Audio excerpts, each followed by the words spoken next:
Kimmy 65 is live.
Drake for life.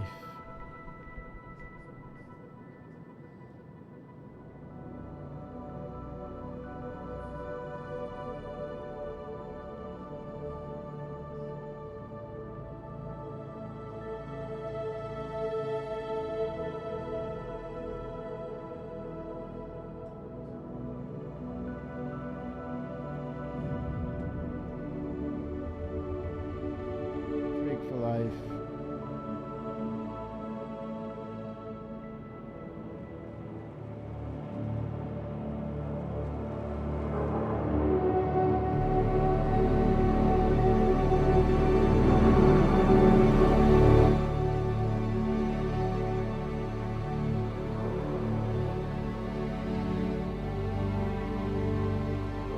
Drake for life.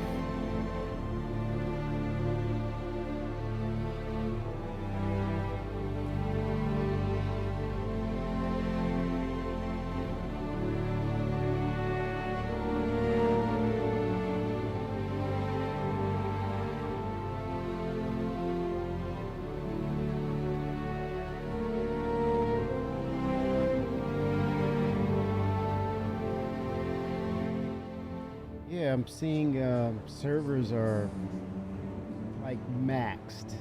So what does that tell you? We need dynamic meshing. It's forcing their hands. No doubt about it. It is forcing hands.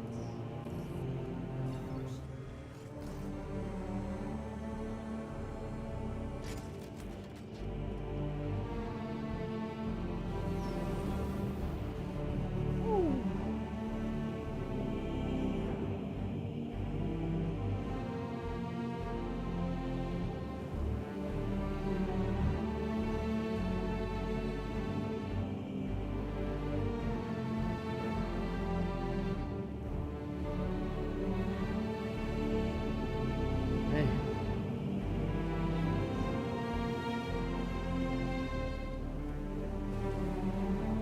Go down quicker than a snicker.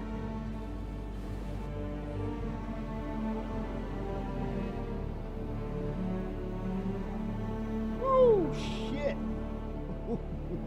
Oh, wait a minute. Wait a minute now. Whoa. Woo. Man. Wait a minute. Hold up. My goodness.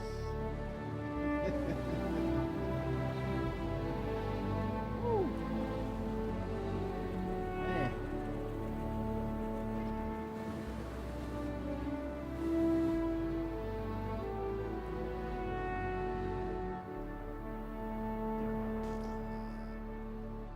Yeah, that lamp now. Drake has lamp.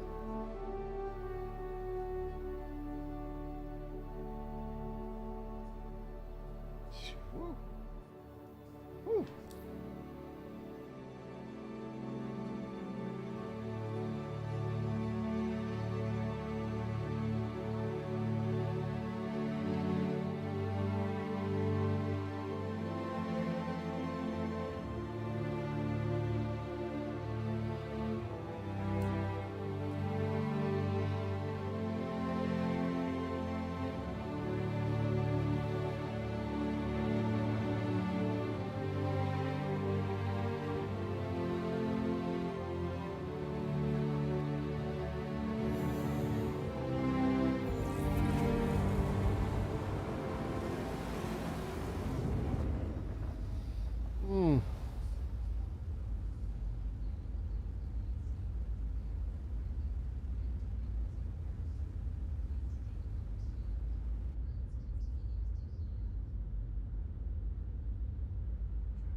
Right.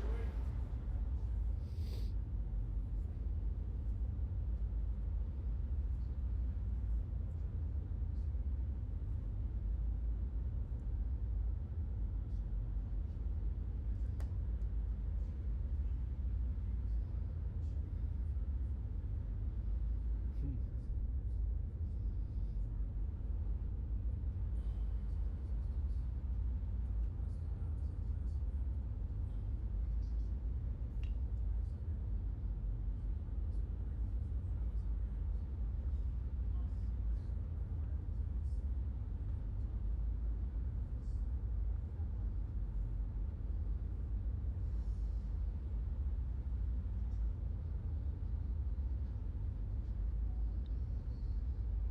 Ay, ay, ay, ay, ay, ay.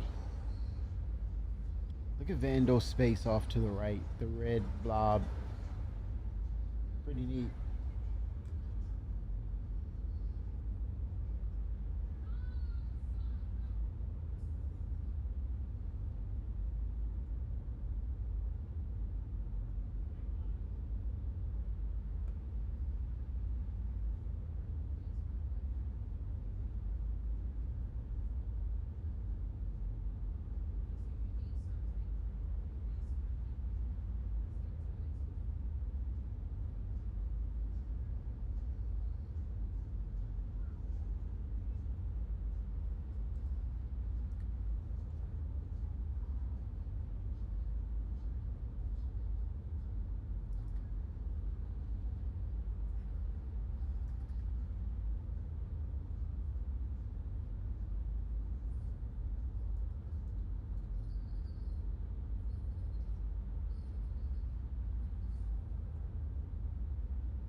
All right.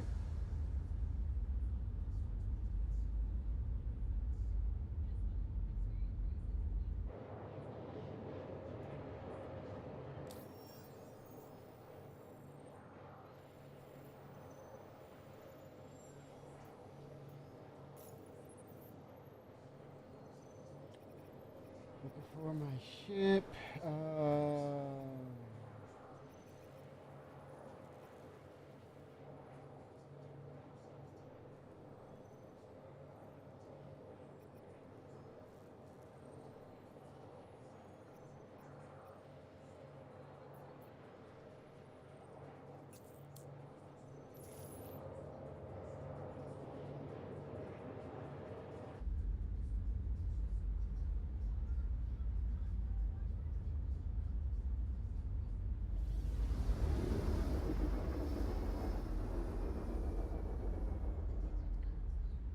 right.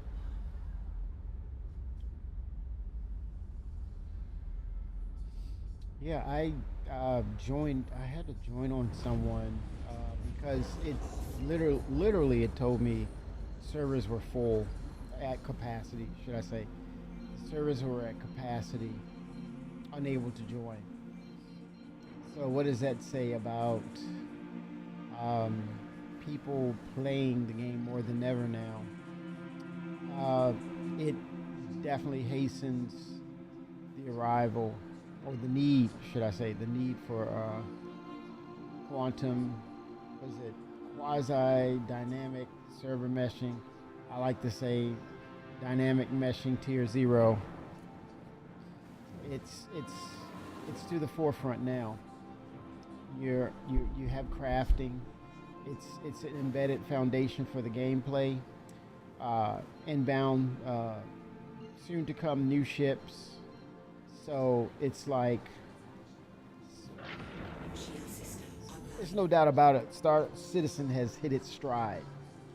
It is now at the forefront of people who like, hey, I'm gonna give it a break. Now it's like, no, I gotta download it and really jump in now because I don't want to be what is it, FOMO, fear of missing out. The FOMO is there.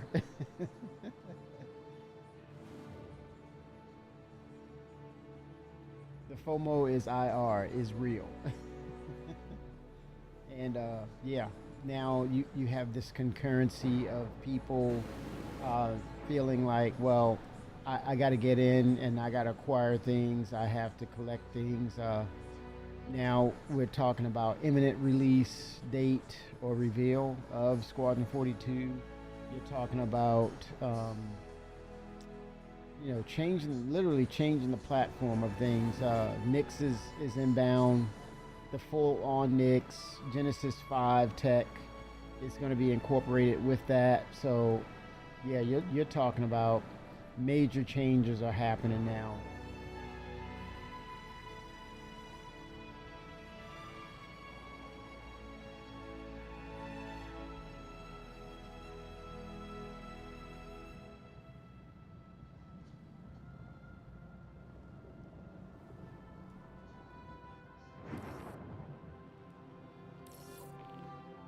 All right, landing privileges right ahead.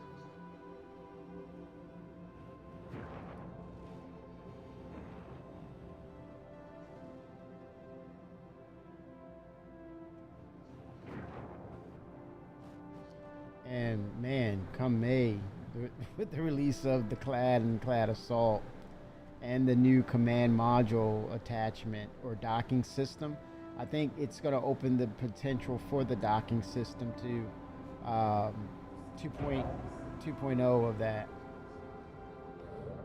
Yep, things are happening.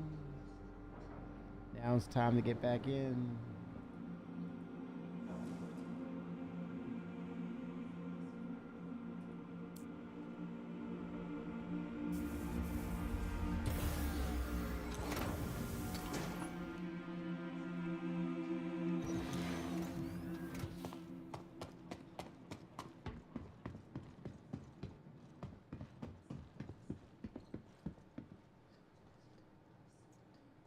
Welcome to the ASOP Vehicle Retrieval System.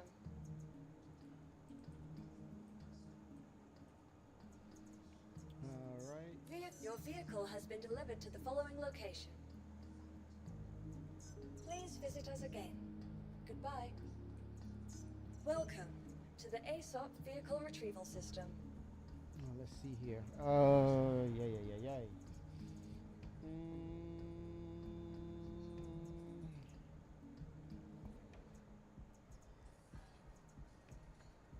Now now we kind of see with the Drake Clipper why Your vehicle has been we kind of see now or understand why don't we have the fabricator working specifically for the Clipper.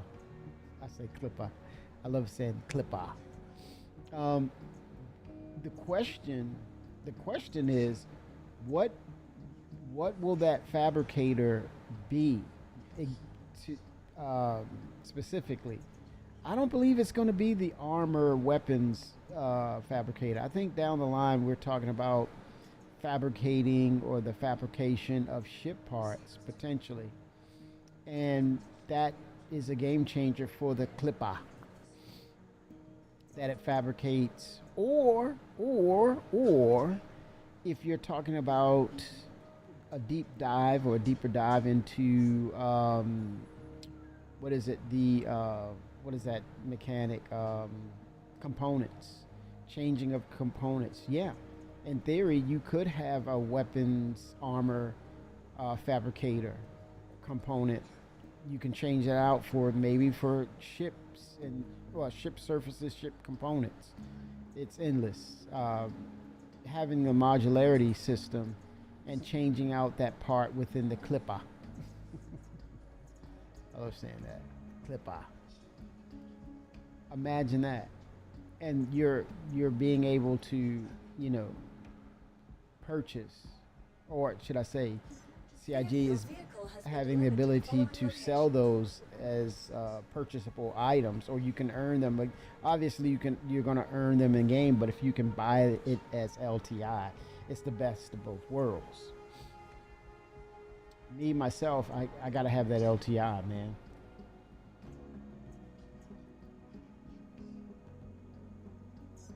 Please visit us again. Goodbye. But yeah, it's very intriguing with the modularity system and nothing remaining static. Especially, I'm saying it again, bespoke. If you have a bespoke item, or the clip holds that modular, potentially modular fabricator, you can change it out to fabricate other things. But yeah, yeah. Real cool stuff. Real cool stuff.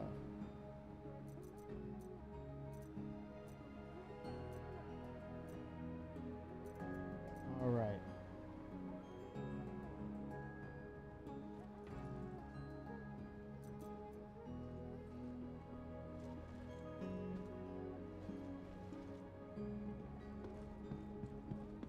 There she is.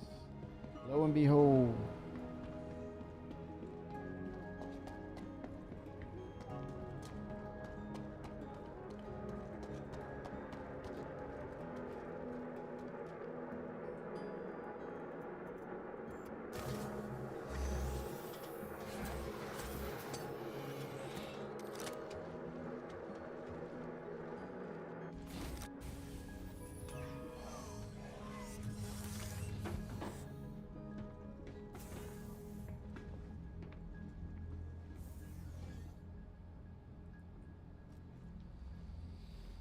All right.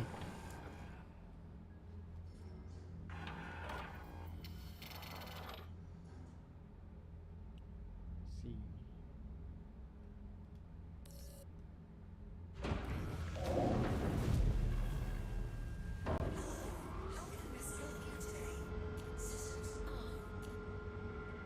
Shift some power over to engines.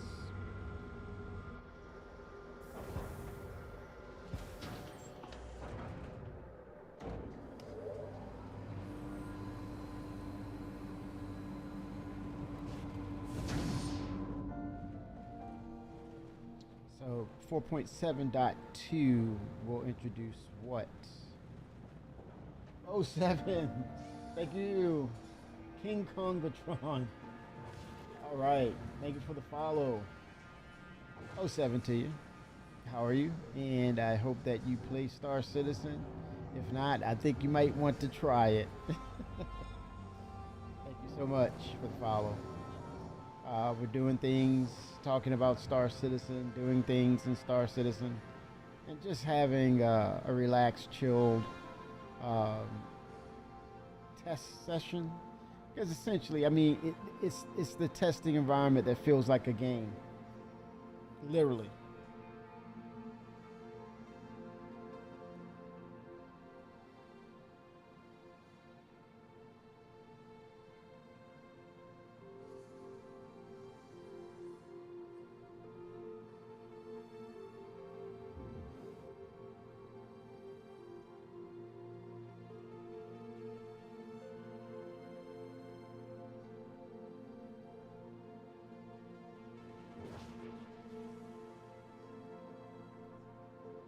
See here, let me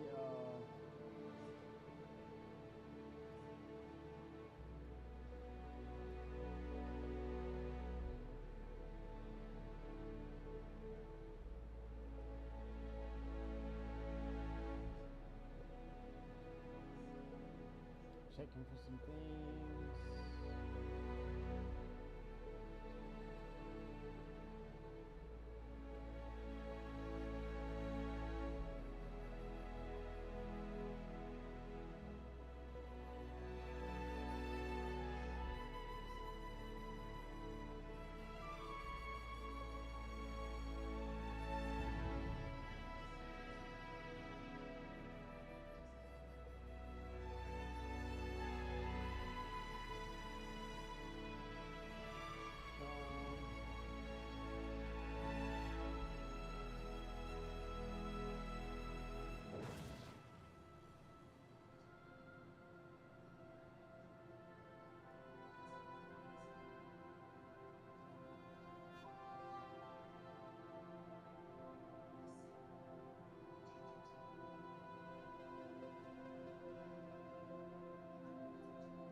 Fish for some rocks, man.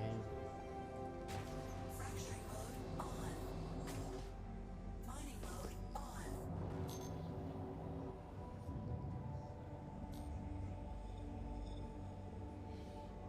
Um, all right.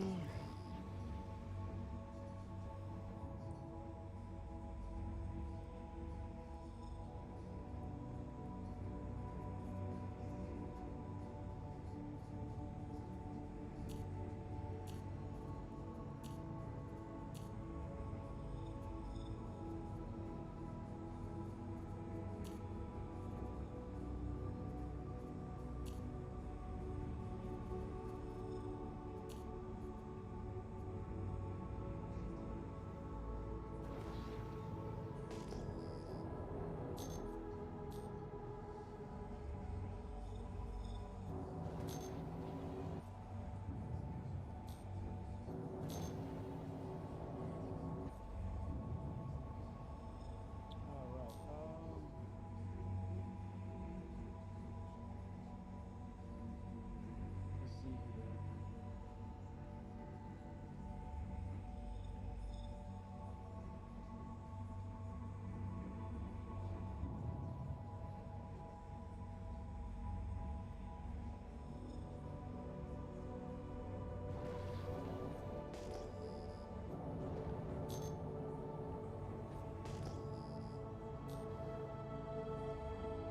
What is that out there? Is that a ship? What is that? Rehab sleep. Yeah, it's a ship. Oh, it looks like a misc. Yeah, it's a misc ship.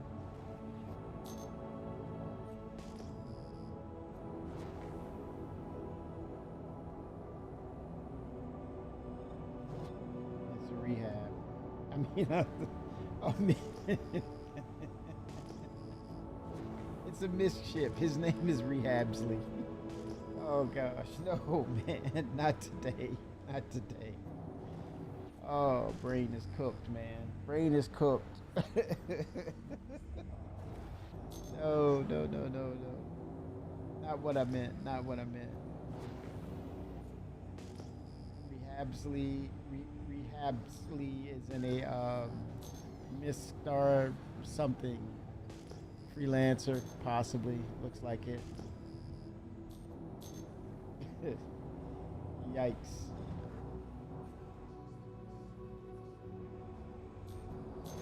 Yeah. Looks like with the full occupancy or the full concurrency, the full or the the maxed out servers, it's looking now like CIG is definitely it's got the server meshing 2.0 tier 0 in mind now because they need more they need the service to handle more players because it's maxed. That was surprising to me that I was hit with that message, but not surprising of the people wanting to get back into game now. That is not a surprise, and I think CIG is definitely it's on their radar. It's definitely on their radar. It's not a thing of, well, they're not looking and they're just saying, okay, it is what it is. It's like, no, we're proactively getting that ready.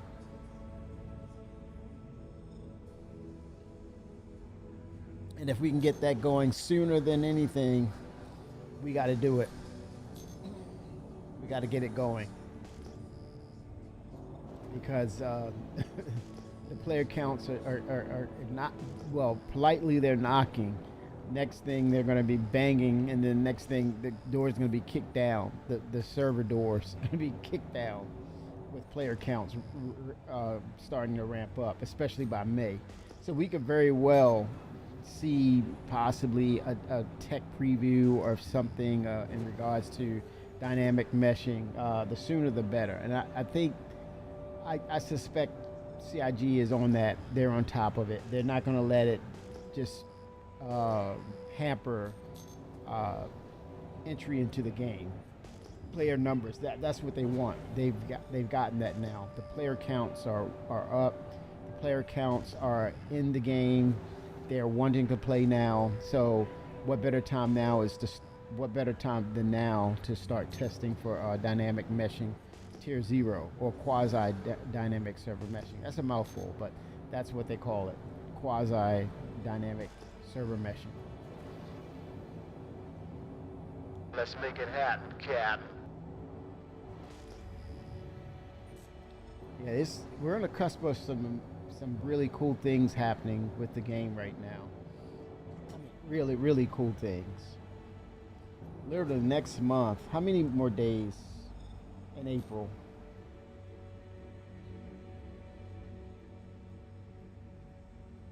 $11 more days. We're in May. So by middle of May, the consideration for Invictus, I believe, that's coming. In 2 weeks, it should be PTU. By the by May we should be May. I think May 19th is when it starts. Invictus. Last year's. Let's look at last year's May Invictus.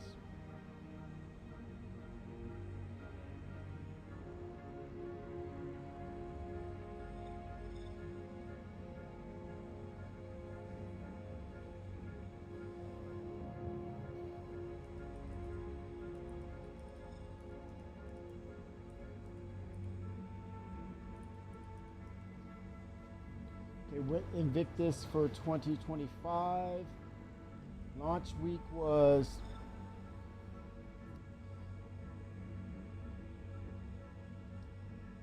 May 15th was Invictus launch week. May 15th to May 16th was Aegis. May 17th to 18th was Robert Space Industries. May 19th to 20th was Mirai. May 21st, May 22nd was Crusader. May 23rd, 24th, Anvil Aerospace. May 25th, Drake Interplanetary. And then 26th and 27th was the wrap up. So they could very well hold Drake to the last week of May 23rd, May 24th if things are not ready. But I would suspect the big splash would be Drake at the forefront, starting as early as May 15th or something of that nature. But let's see. Let's look at the calendar now. That was last year's. So May 14th would be a Thursday. May 15th would be a Friday. So yeah, it's coming, man. And then they're gonna have the video. They're gonna introduce it probably next Thursday, maybe. I don't know, but yeah. Look, you see the smile on the face. It's like, yepers. Bring on the clad. Bring on the assault. We are here, baby. We're here. Clad assault, and the command module clad and the assault, and probably other ships as well. But the military base ships are going to come to the forefront. And I think the other big deal is the introduction of the Anvil battle cruiser. Can you imagine the price of that ship? Here's the thing. No doubt about it. Anyone would bet me that it's going to sell out or not sell out. I'm saying it's going to sell out. It's going to be sold. It's going to be day one sold out. Flat out. Day one sold out for the battle cruiser.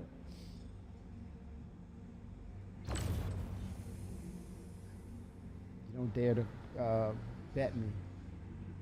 Do not bet me. Do not bet me.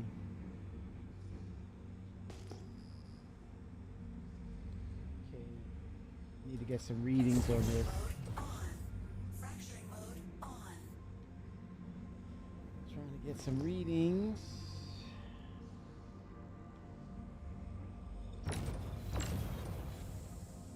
Okay, this is what I'm going to do. I'm here. I'm going to Alt F4. Maybe. This might be a bad idea. I'm going to reset myself.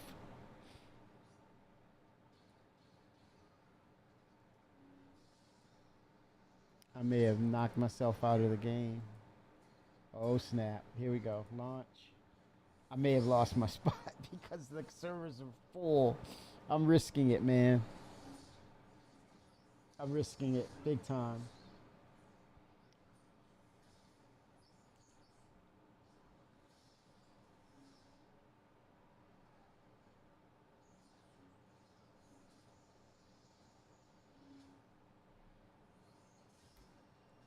Okay, here we go.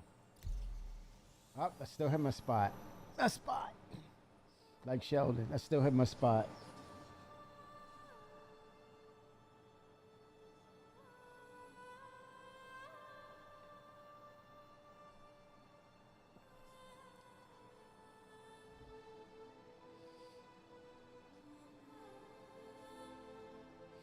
Blueprints are going to be the universal um,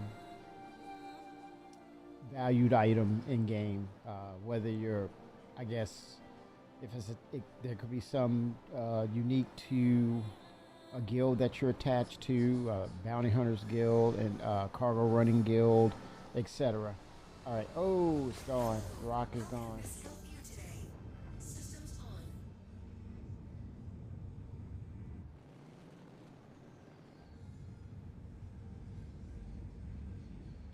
Let me get some hydration at 43% while I'm out here.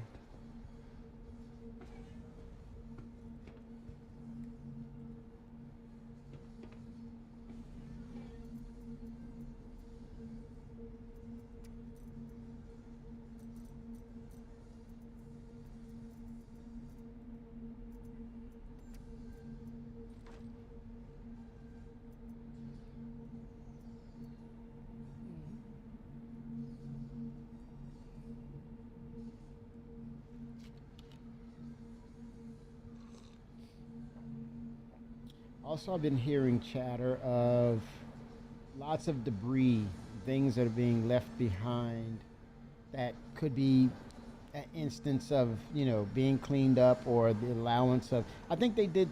I think people are behind the ball, eight ball on that one because they were stating how they're seeing ships being abandoned and left out, and um, CIG did say that they're going to work on allowing players to clean up, like for example the SRV to come in, pull ships to a location. And they also stated, hey, why don't we have a big dumpster dive or a ship graveyard? I've been saying this for for over a couple of years now, having that as a part of the gameplay. And what better location to drop it at Lorville, of all places, right? Um, Sections there. Um, yeah, so it opens the door for um, how can you keep the servers healthy. But I think this may be a part of that test as well to see how resilient these servers can be. I think that is a thing too. I don't think we should dismiss it as always they're overlooking things, but we should see it as it's a potential for them to test and reprove uh, what has been written to the engine and how resilient or how stable they can be under heavy duress or stress. Because what's going to happen is when we start getting more and more features, there are going to be more people playing. You're going to then have more concurrency or higher player counts ramping up. What is that going to do to the health of the servers? Will they be more resilient, or will they kind of cave to? Oh shoot, that scared the hell out of me. To what's going on with the features being saved and such. So I think, in the best interest of stability and going to making this an MMO, they're going to have to hold on to things and see how resilient these servers are, as opposed to let's hurry up and clean it up. So it's a part of the testing of the code, the engine, resilience of the servers, and then once they can determine how strong these servers are, or how much they hold up to what's the breaking point, then they can begin the work on the cleanup aspects and how long should an entity last, before it dissipates and self, repair itself or clean up by itself. That type of thing, like bottles that you drink fluids out of. So, yeah, I take it with a grain of salt. I believe that it's part of their testing, not them overlooking things. But even still, let's say, devil's advocate, let's say that it is a part of, let's say they overlooked it or they're busy on other priorities, such as the polishing of Squadron 42. And as long as things aren't terribly broken or game breaking, they're overlooking it. Let's just say that at some point they're going to double back and really get things dialed in. They'll have to. They'll have to. So yeah, it's good that we notice these things and bring it to their attention. And I know they've heard us hundreds, if not thousands, or if not tens of thousands of times. To do this, you need to do that. So it's noted. But at its core, we're basically we're pretending, or we're pretending that we're playing a game, but we're actually testing it, and cutting in the possibilities of what will become the full aspects of the game once things are really dialed in. We're getting there.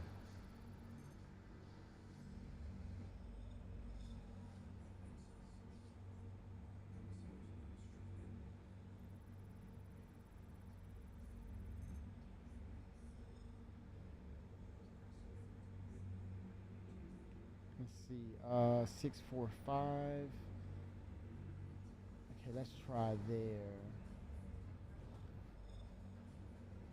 I think my low point is 645 as far as quality.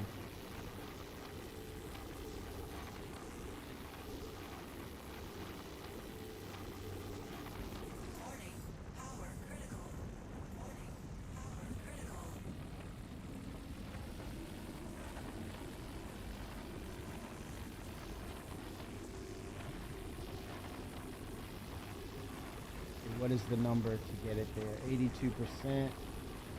Yeah. 82%. Numbers don't lie. There we go. 82%.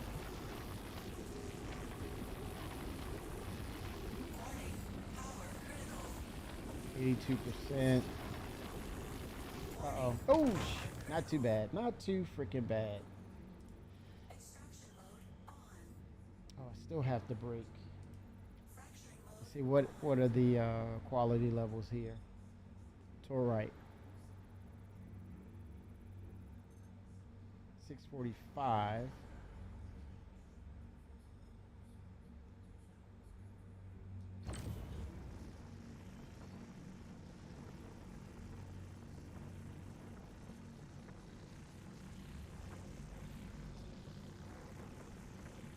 Oh wow. 5%. 7. Okay, 7% is the threshold.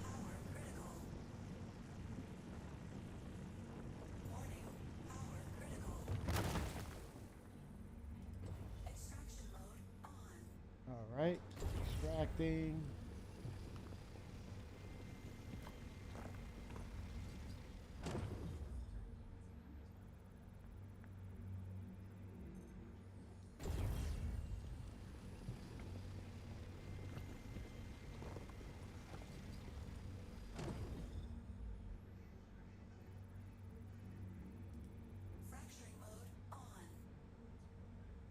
Instability is really high.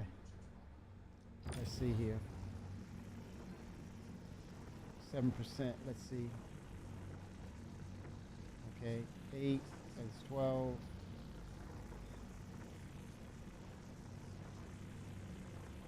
Let's just bring it up. 29. Okay.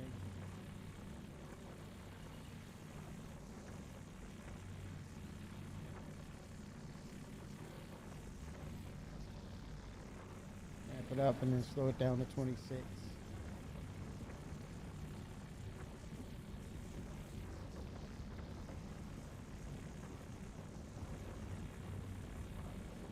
here we go.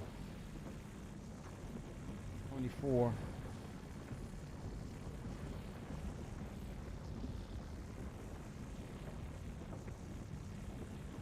Okay, 25. There we go. Slowly approach. Come down. 23, 22, 23, 24, 23.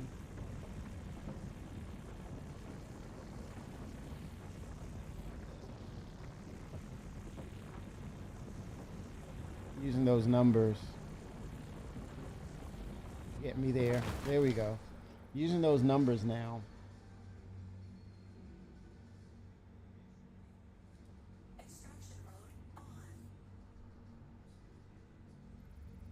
All right, here we go. 6, 4, 5.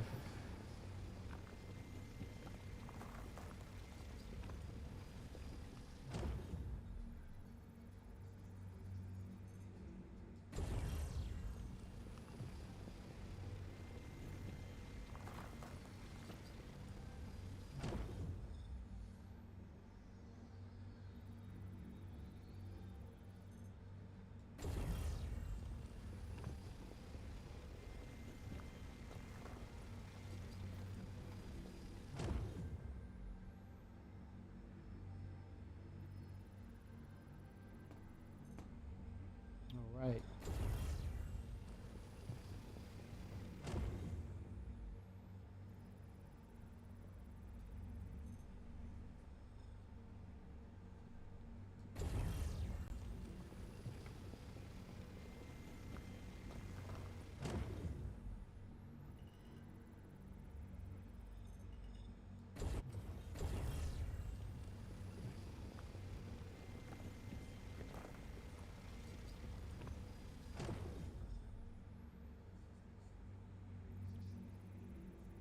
All right.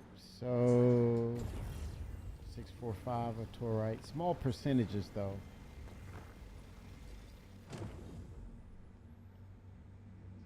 Switching over to fracture.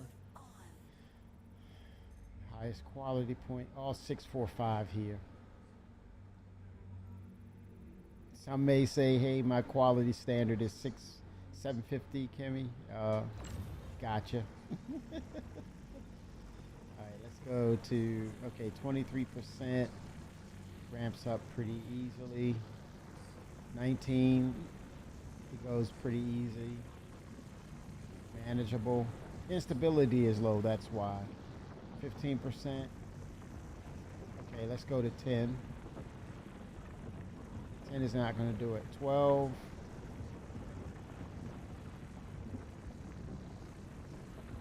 Okay, 13.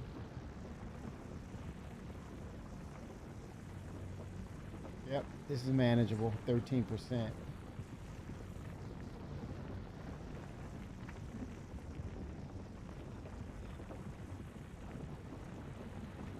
13.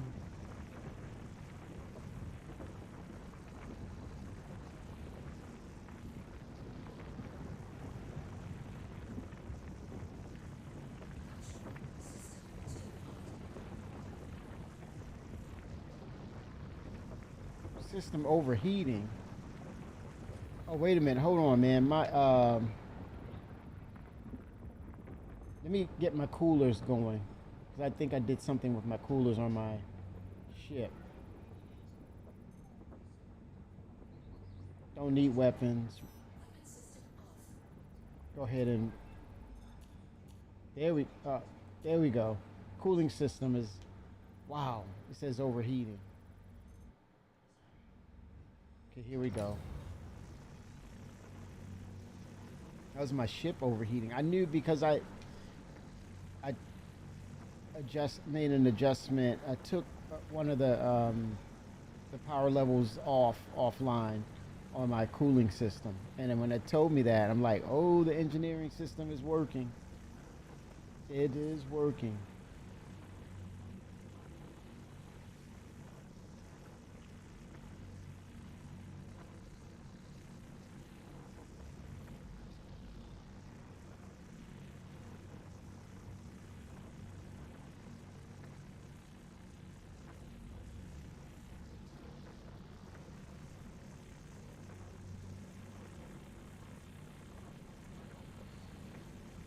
Okay, I need to, once I get close, I need to bring it back down to 13%.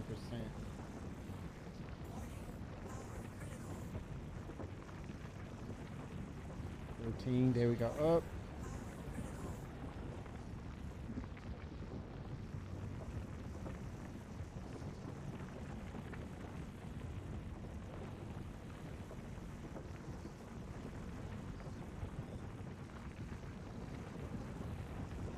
Play those numbers. Play those numbers. Beautiful. Beautiful. Yes. New method is in effect. Damn, 0.47. It's not a lot right there.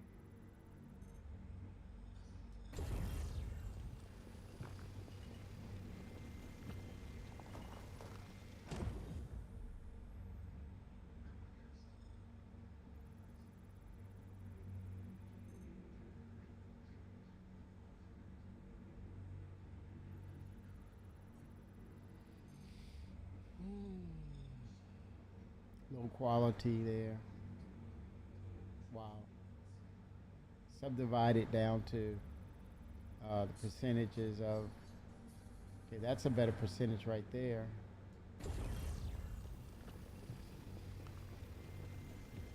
A higher quality. Wow. Back to fracture.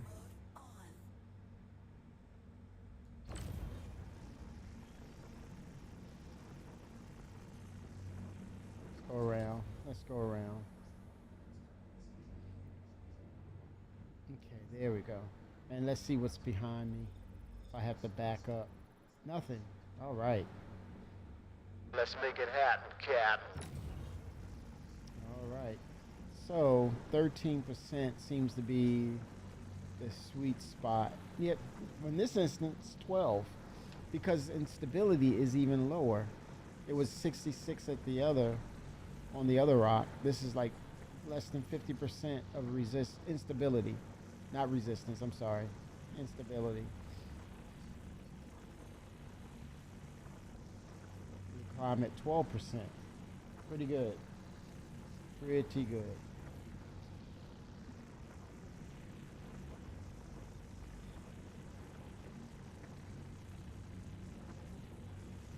Slow approach. Slow approach. Okay, let me tick it up to 13, get there faster.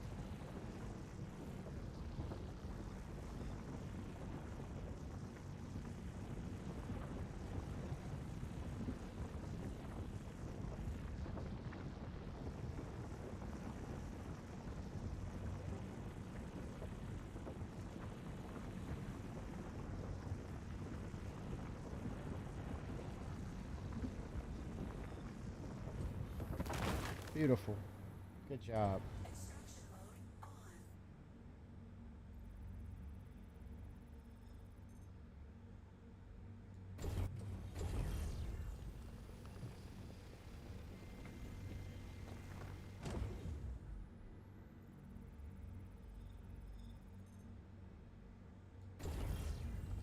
Oh, 82% inert material. I don't think so. I don't think so. No way. It's a big compromise. 0.28%.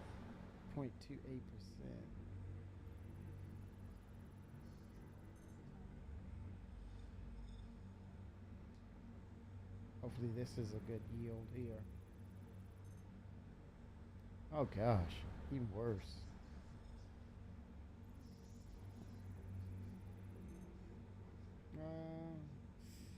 A little better. Oh boy.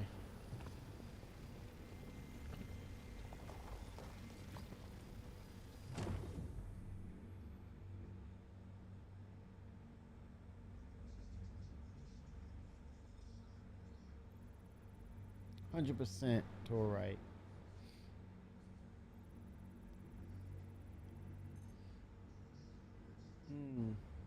I'll just grab this up. I'm going to go ahead and turn it for a profit. Turn it over for a profit. Why not?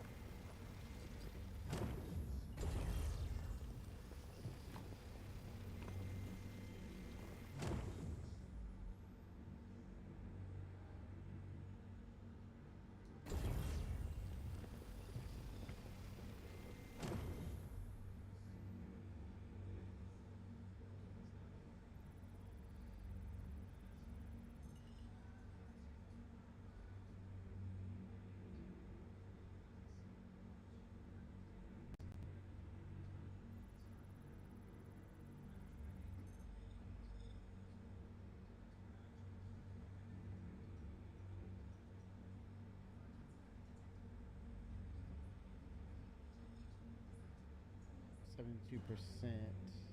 I'll go ahead and take it.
Okay, here we go. Some Bex. Bex is not bad. Let me see what else is out here. Well, let's see. What are the percentages, though? Fracturing mode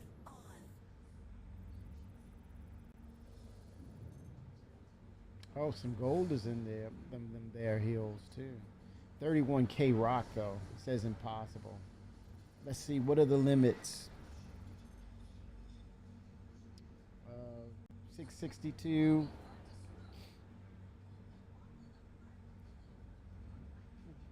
Higher quality than the previous rock that I had, but then overall, let's see. I can make some profit with the gold, but with that said,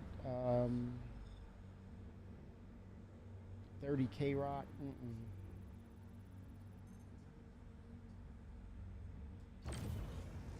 Let's see. Instability is 347. My gosh, man.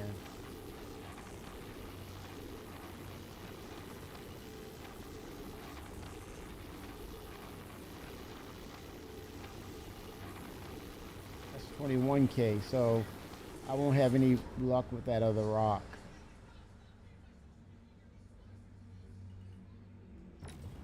Same here.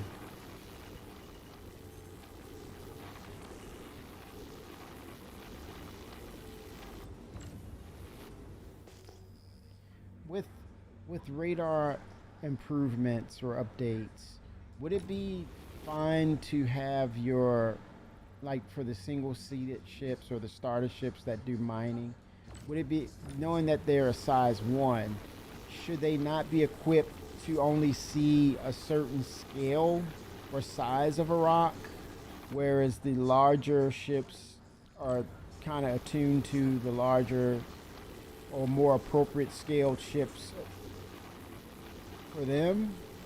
I don't know. Maybe there's dials you can make adjustments in. I wonder if that would be deemed as fair or not fair, or is that something that the players would prefer, knowing that they're in that particular ship? It's attuned and set to, scan for what's according to the scale of what they can break, basically. Maybe there's some just outside that range. That's fine, depending on based on your tools and equipment. I wonder. That would be interesting. I would be curious as to what kind of consensus or percentage of the people who would prefer that, or would say no, it should just be radar and you decipher from there, especially if you're in a group.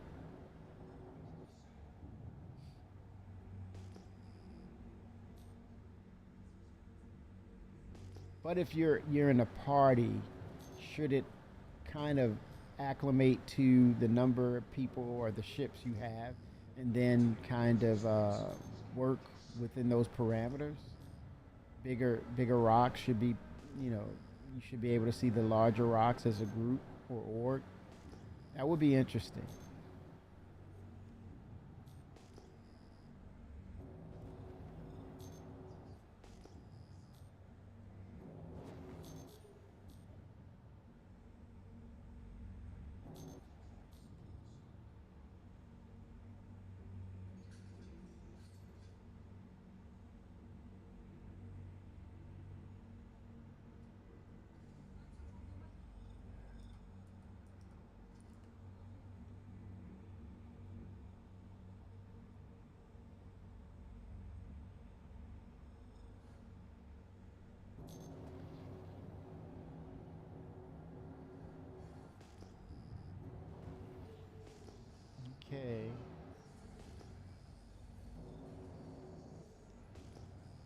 Free, unknown. Let's see what it's.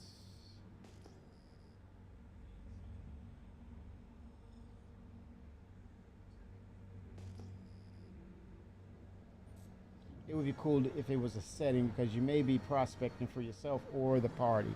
Yeah, yeah. Tim Stone 20207. Yeah, I think if you're in a party, it should, they're kind of like talking these things with instancing and this sort of intelligence behind the systems that will recognize who's in your party. I mean, if they can well, it translates to your instancing for FPS.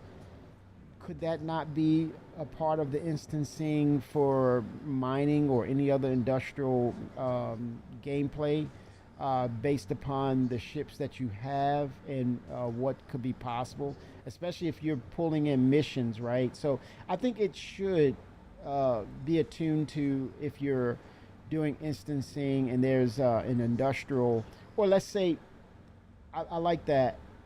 I like that statement because now it makes me think now on these lines. When we get to 1.0, remember, I don't know if you've played Tim Stone but or seen 1.0, but if you remember the mechanics or the gameplay features for 1.0 will have guilds, right? Guilds based on cargo hauling, and all the industrial mechanics. You have a guild pertaining to what industrial discipline you're behind or you're backing. So if you're in a party and you have this instancing or this mission based industrial op, then it should scale according to what you should according to what your capabilities are, because that's within the gameplay loop. So yeah, it poses some good questions as to, hey, if I'm in an org and I'm pulling off an operation, then yeah, scale this according to the people in my in my party, the reputation system, the level of reputation that I have or acquired, and let's see how it plays out. And it doesn't have to be exact science. It could be more of, hey, you have onesies or twosies uh, of larger rocks out just outside of our warehouse, but based on our configurations, it might make up for that slight upscale of resources that we encounter. Uh, Now that's just for mining. That could also translate over to salvage.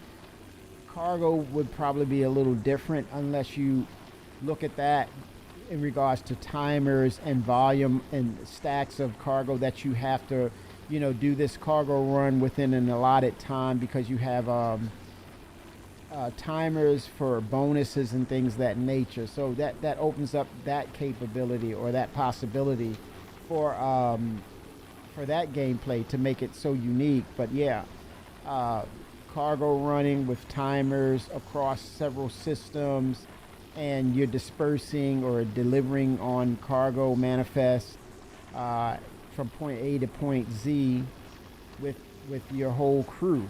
That's interesting as well. But that's a different dynamic. But I think just by talking about it and recognizing how that works, that would be great for cargo as well. Timers, deliverables, when is it going to arrive? And then those delays, you get dinged or you penalized, or it eats into your bonus. Well, we're going to give you a $10,000 bonus, 10,000 UEC bonus, but you were 20 minutes late, so you'll get half of that. Or depending on how late you are, you get none. Right? Or things are compromised. Especially you can go into variables of volative or really sensitive type cargo manifest or items.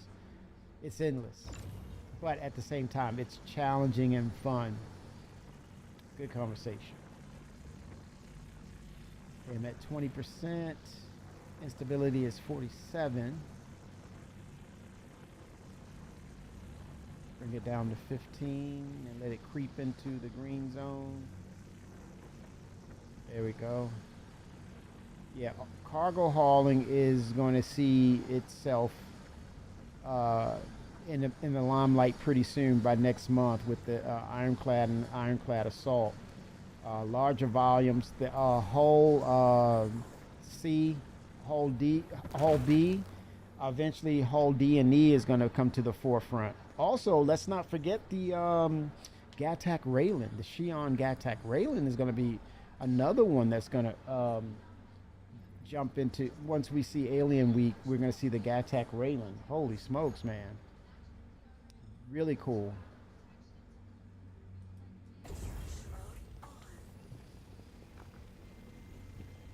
Gattac Raylan. That's a beautiful ship too. The design, oh my gosh, it's already. I'm saying it's an iconic design. They really dialed that thing in, and um,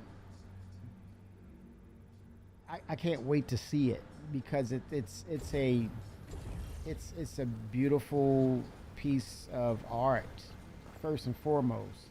But then it's part of video gameplay, unlike anything we've seen or interacted with. Um, so yeah, cargo is coming to the forefront now.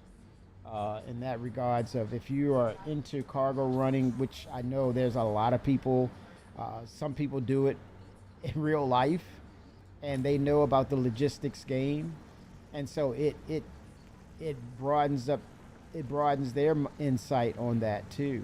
It's very interesting, man, a very interesting dynamic. But for sure, all these disciplines, and I'm just excited to see, between the community and CIG, what other things can they come up with as far as an industrial discipline or gameplay mechanic. One of the things I've been, politicking for, or preaching about, or desiring to see, is an origin ship that does science, sort of with crafting.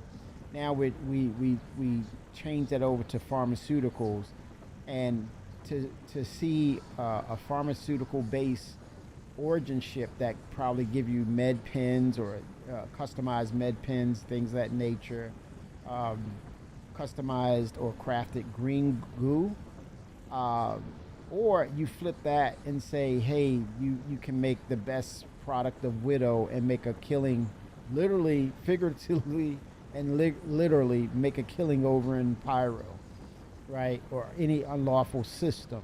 But at the same time, uh, it bleeds over to cargo running, and if you have a manifest of contraband, that opens up the smuggling aspects too. So I'm excited about that. But a ship like something coming from the origin manufacturer for pharmaceuticals that entails the crafting mechanic by interacting with flora and fauna that exist in game and future flora and fauna, that sets a very intriguing precedence for crafting in general, but also a need and a makeup for a new ship type that's very unique, but also at the same time, it bleeds over to potentially that being a part of the Endeavor, and maybe retconning one of those modules so that even more value is applied to the Endeavor. Yeah, that would be really cool to see that kind of ship.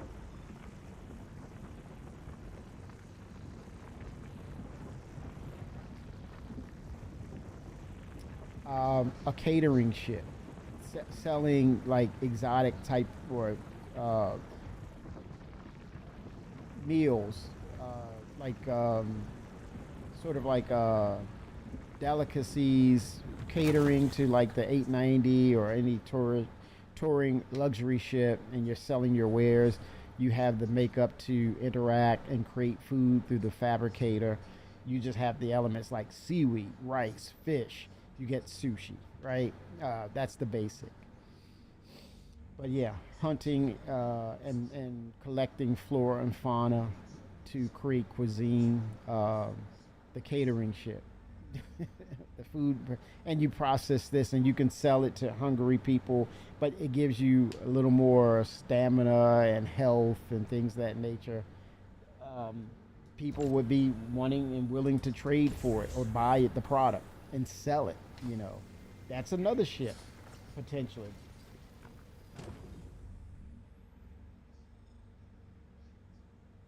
That would be your first cargo hauler. What ship are you gonna upgrade, Timstone, to that? From that to that, what is the ship you're looking to trade up to get the hull B with? I don't know. I don't know if I want to wholeheartedly agree with CIG going with the simplest solution because I think if they went with the simplest solution throughout this whole process, I think we'd be a lot farther ahead as far as the gameplay mechanics and things working of that nature, as opposed to they're shooting for the stars and then they dial it back. But as far as like the fidelity and going all out, shooting for the wow factor, I don't think they are. Oh, the Guardian. What other fighter do you have? And when you say the Guardian, what other fighter ship do you have, or what's comparable to that, or what you have in your inventory that would say I'm okay with letting the Guardian go? What's the closest fighter ship to equivalent to that?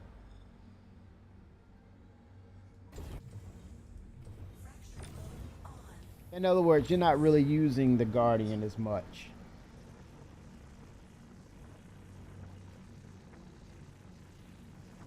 That tells me that right there, right off the bat. I'd sense that you're not really using the Guardian, and it's sitting there in your hangar, and you say, "Wait a minute, I need a useful ship." Oh yeah, oh by all means, yeah. The Wolf is amazing. The Wolf is amazing, and you have the modules. You have modularity with it too. It's fun to fly as well. So, um, yeah, yeah. The whole B, make your money. The Guardian won't make you money. Um, so yeah, yeah, yeah, yeah. I totally get it. I totally get it. I'm not surprised. So yeah, I would go for that. I would pull the trigger on that like yesterday. That ship is really nice, and it is really cool how they took the whole line of, well, as of now, with the mist ships, and they went with A, B, and C, and they're very different from each other. Um, it only makes you wonder what the D and E is going to be composed of.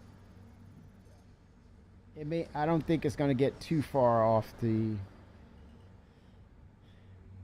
path of things, right? Because of its size, and they need to be as efficient as possible with that ship. They really do.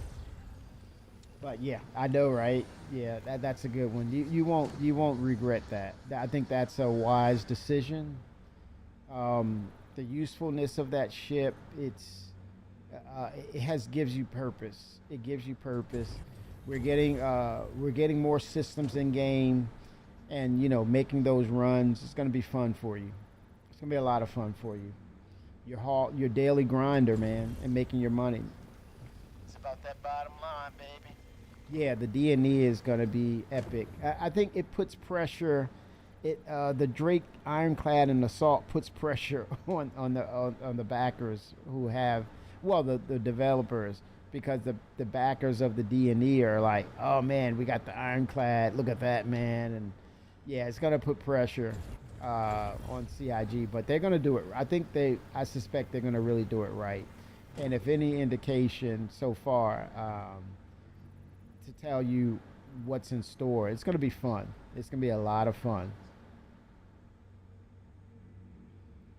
But by no means that ship, man. I think you're going to have to be very careful with the D&E because that I think by the time we see that ship, we'll have Maelstrom in the system, and they talked about this a long time ago. That with the um, the Maelstrom system, will be able to calculate weights uh, precisely. It's no more handcrafting of weights by the devs and going through these painstaking adjustments, constant adjustments. Now it's the Maelstrom system will accurately determine your ship's weight and the accumulated weight from full cargo and anything in between from 0 to 100% full capacity, and how your fuel consumption will be taken into account.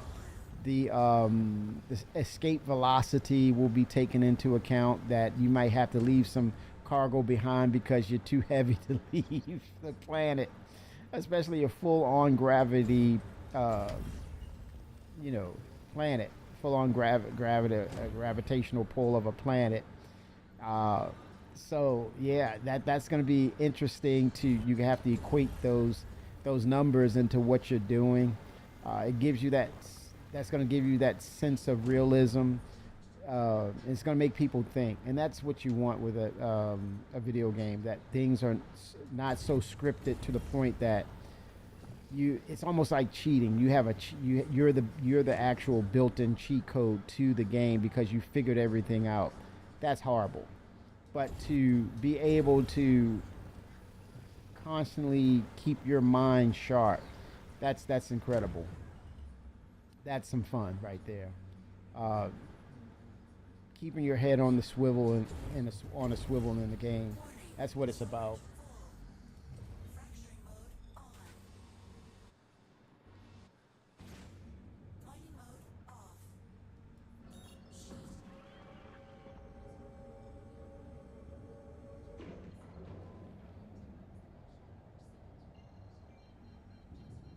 Okay, where I need to go to Nick's.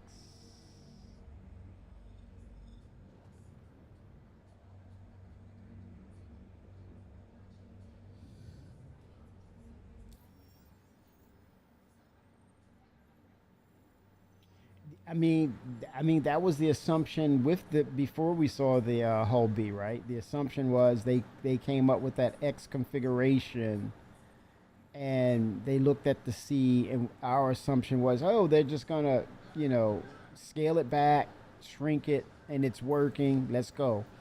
And to our surprise, they wowed us to the extent that people, including yourself, either decided that looks so good, I gotta have it. It's so different from the other line. It's not a copy and paste. I gotta have it. Um, or I gotta melt it for something else. I gotta have it.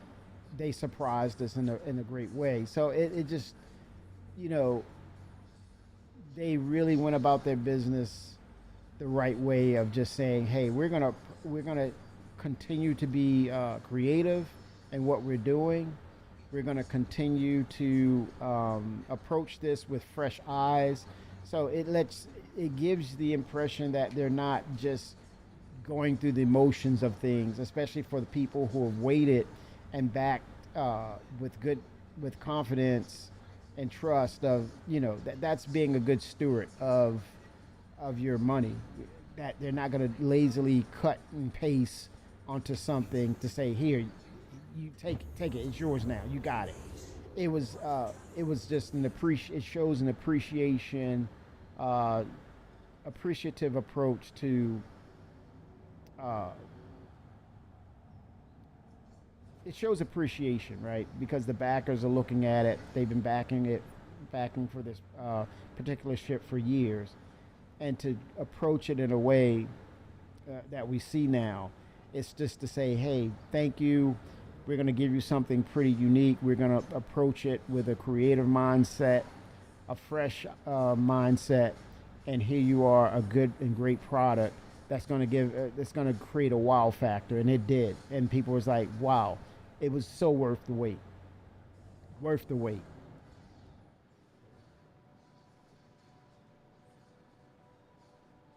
So that's a cool thing, man. Of you know development, keen detail, attention to detail, and creativity at all time high. Gotta respect that. Respect.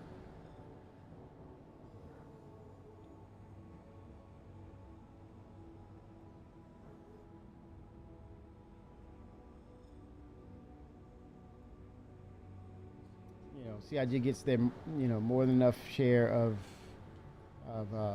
complaints and disenchantment, but yeah, they hit the mark on that one. And and that's not my type of shit, but I had to take a second look. I said, wow, well, you look at that. Very unique. Again, it's so hard to the line is so blurred between this is a game in development to it's a finished product. And let me not jinx myself by saying that, because you get lulled into those moments when things are working really well, and immediately your brain unchecks and says, hey, I'm having a great gameplay session, and it's telling you it's a game, and then you hit that bug, and you realize, oh yeah, they're developing, they're still developing. We haven't even gotten to 1.0 yet, right? But the visuals are just mind blowing. And what they did to recreate Delamar, right? Not Daymar, but Delamar, the location that's here, and say now we need to make it a proper landing zone, because according to the lore, it's a hollowed out asteroid. Uh, it was a mining system. It was a hollowed out asteroid. So they brought that into the lore, and lo and behold, man, excellent work, excellent work. This is light years beyond the initial Delamar from the old days. I don't know if you remember that, but yeah, the old Delamar landing zone. It was literally a meatball. It was a meatball in space. If you had to compare it to now, it's like holy smokes, they knocked it out of the park. So you can't help but be excited for the next location, Castra. Can't help but be excited even more for the release of Terra, the central hub of the United Earth Empire. That's going to pull. You talking about Stanton or Pyro being huge? They're going to pull out all the stops with that location, bells and whistles. That area is going to be so freaking congested, and so many people living there.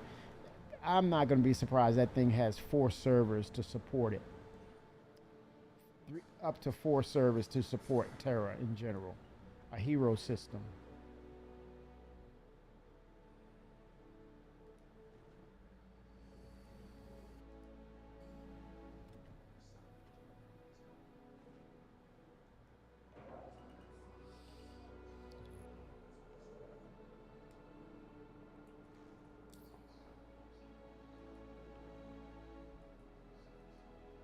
$2K in repairs, man.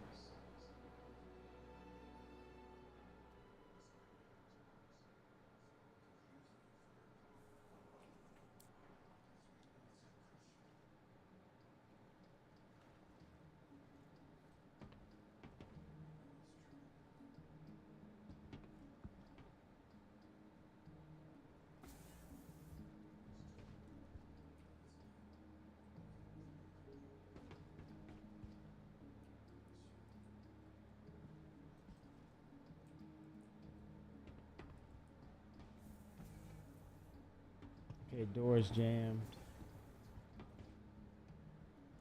Gotta shoot the door open, man.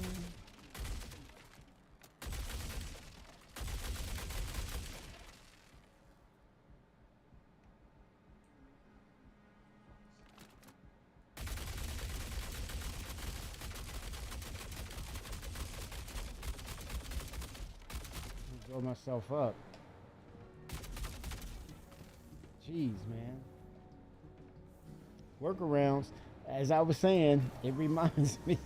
It reminds us, hey, it's still being tested, man.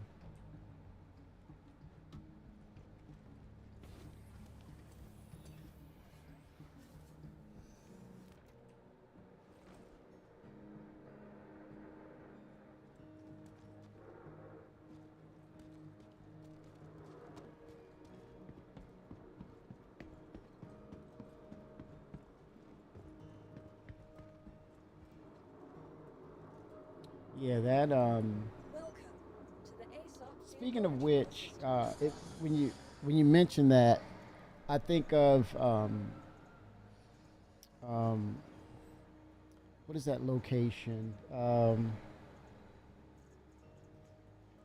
Uh,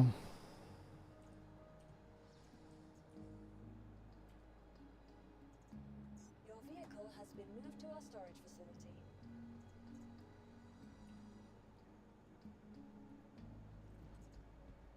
Please visit us again. Goodbye. what is the location in Stanton called? It's like the little hub that for in Stanton that's it's outside the law, but it's inside Stanton itself. It needs a refresh.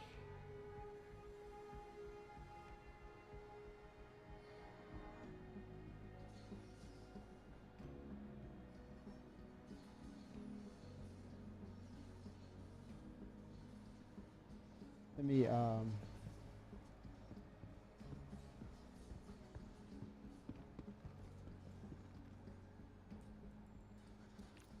now I gotta look it up.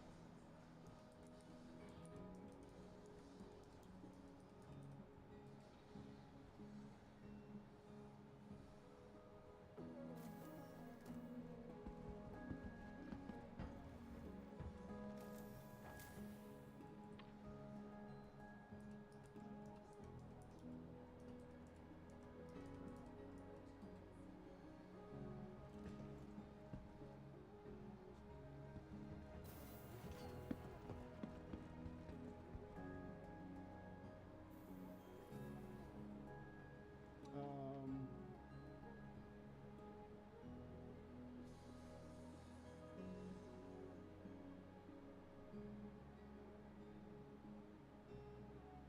Stanton system.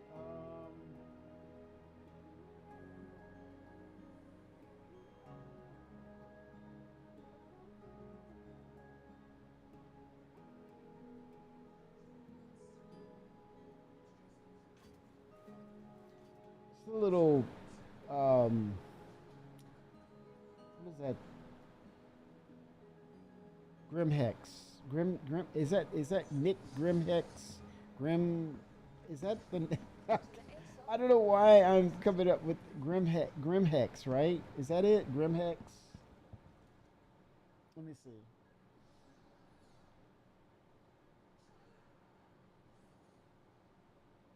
This way. Let's keep going. Don't stop. Grimhex, yeah. That needs a refresh. Like, I mean, it's flat. It needs some depth. I think it needs to be not your. It's kind of it kind of needs a place where people come and go, but they do things kind of in a way that it's sketchy at most part for the most part. Every now and then you have UEE come in for raids because they've heard something has gone down illegally or something is about to take place. And every now and then you might, yes, Grimhex, you might have this little firefight of people trying, or pirates being recognized, and everything. Every now and then things can pop off, but UEE allows things to continue to happen because they can keep their ears to the ground of what's going down. It's about that bottom line, baby. Right? So they kind of can know what are the happenings, what could be a detriment to the United Earth Empire. So they allow it to exist. So they have spies there that, there's the corporate espionage or the spying uh, gameplay that can take place there, and fencers can give jobs, dole out jobs. But yeah, it needs a makeover with a level of sophistication that's kind of like your spy game. Yeah, and I think also it needs to be a hub of entertainment too. I think they need to bring back the hover races, and uh, you know what that means. You need to bring some danger to it. It's got to be. You got to make it interesting. I'm gonna drop this in Levski, collected in Levski, not a ship.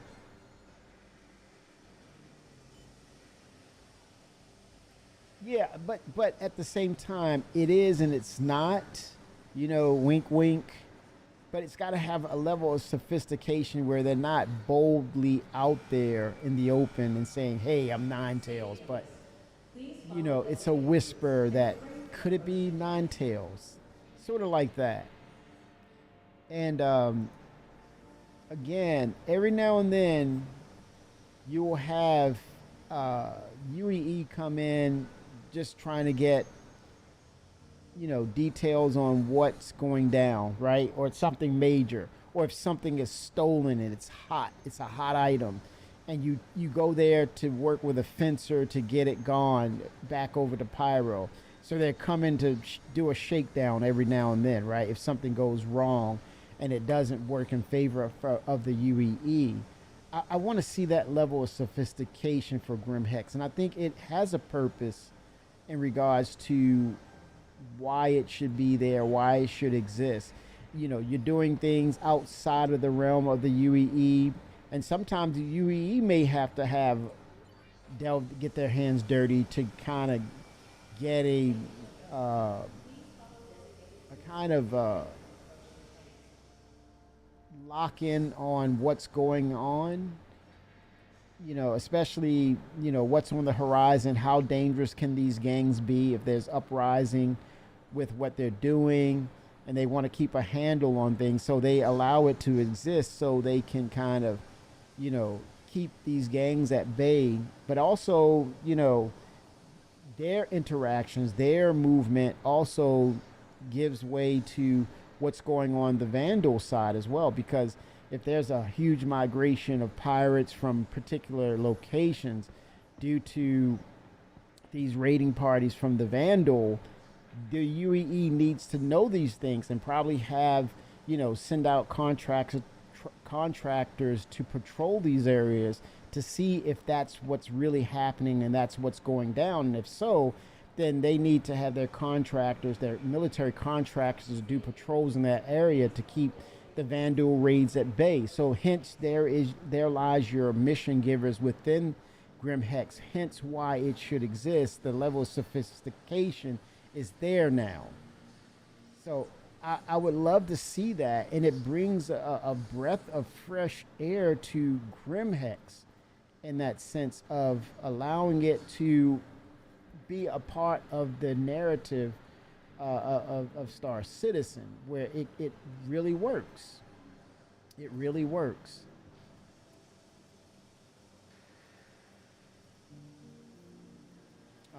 Sustenance.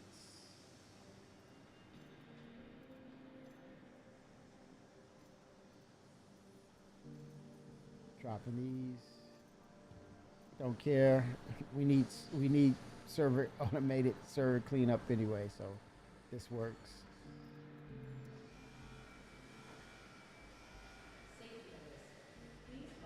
Let's get hydrated.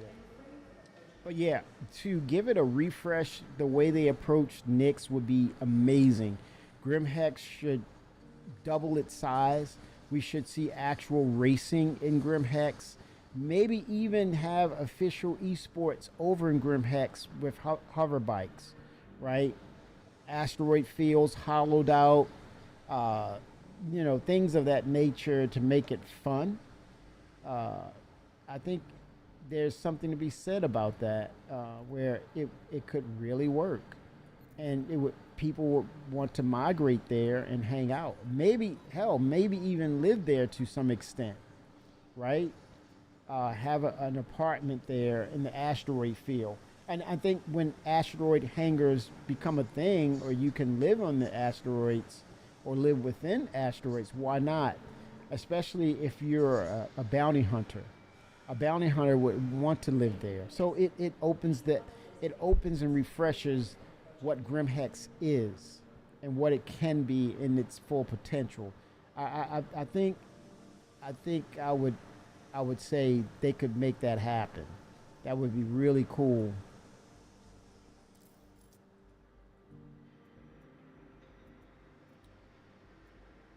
Grimhex 2.0. Make it happen, Chris.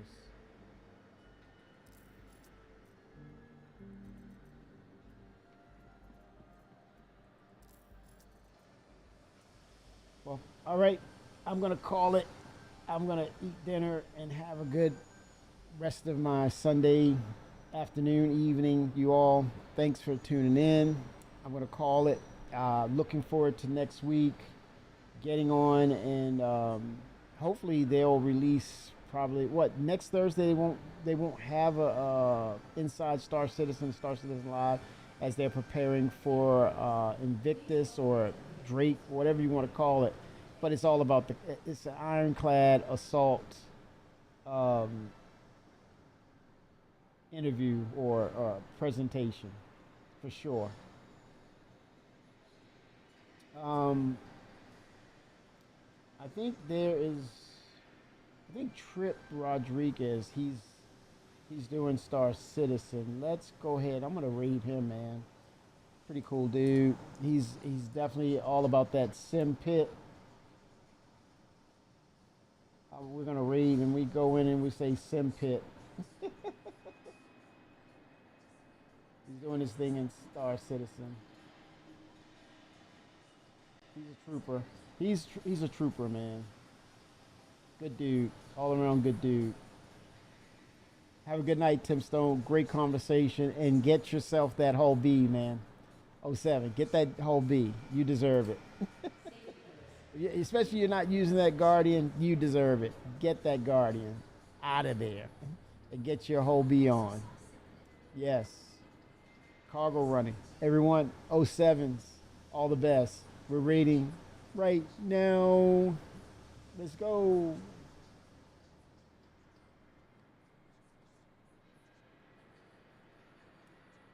There he is.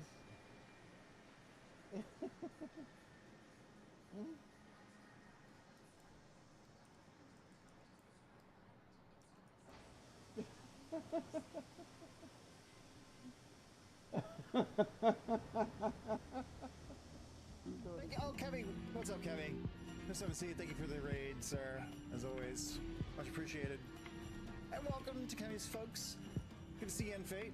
So, Fate, what are your Aurora-related feelings currently? I've been actually looking forward to hearing your opinion on how they handled it.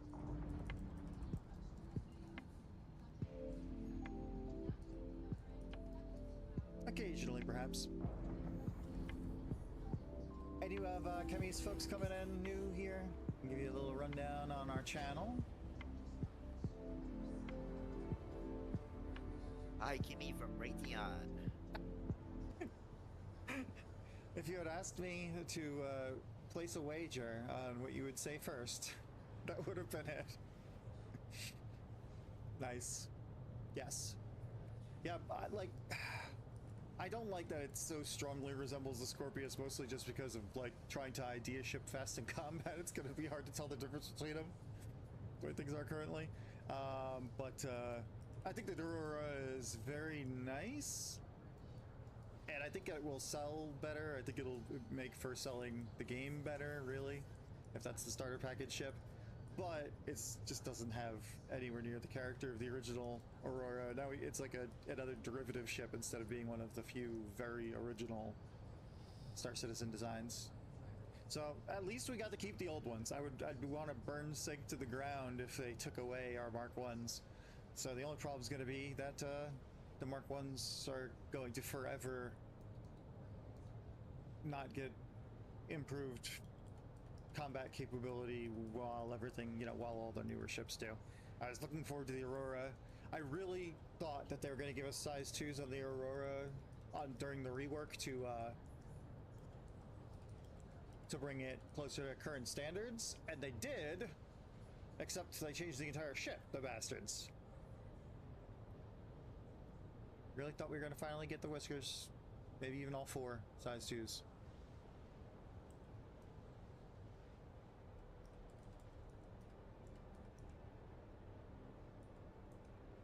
Defensive biomimicry.